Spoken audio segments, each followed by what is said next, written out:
Kia ora New Zealand, and your news today. It's thought a 4-year election term will help the government make better policies. Think tank the Maxim Institute released a submission to the Constitution Advisory Panel this morning, and it argues for a 4-year term.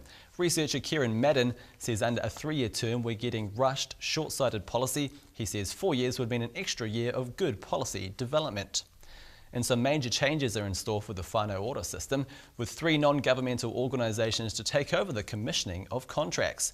33,000 families have so far been involved in the scheme, which is the pet project of Māori Party co-leader Tariana Turia. The Whanau Ora minister says this moves the power into the hands of community groups rather than the government. So all they have to do is count how many times they go down the road to visit somebody, or count how many of these procedures that they do.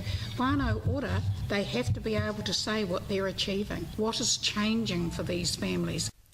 To international news, a 34-year-old British woman has died trying to swim across the English Channel. Susan Taylor died in a French hospital last night after trying to complete a charity challenge. Taylor wanted to swim the 34 kilometres to raise money for Rainbow's Hospice in Loughborough and Diabetes UK. To the States, and a jury has spoken in the George Zimmerman trial and found the defendant not guilty. Zimmerman, a Neighbourhood Watch volunteer, was charged with killing unarmed teenager Trayvon Martin in February of last year. But the US Justice Department is reviewing whether civil rights charges could be laid. Hans von Sparkowski from the Heritage Foundation used to work in civil rights. He says the case needs to end now. If the Justice Department continues to pursue this case when he's, 1, been found innocent, and 2, we know that there was no racial animus here, which is of course necessary for a civil rights violation, that once again makes it look like politics is driving the prosecution, not the interests of justice. Back home, and a 92-year-old Northland widow was looking forward to returning home after a week in hospital, but sadly it's been torched and damaged beyond repair. At about 5:30 yesterday morning, thieves broke into the Boundary Road property in Tukipunga, stole her television, cash and jewellery, then set her bed alight. Fire investigator Craig Bain said he discovered the bed and base had been burnt completely through to the floor.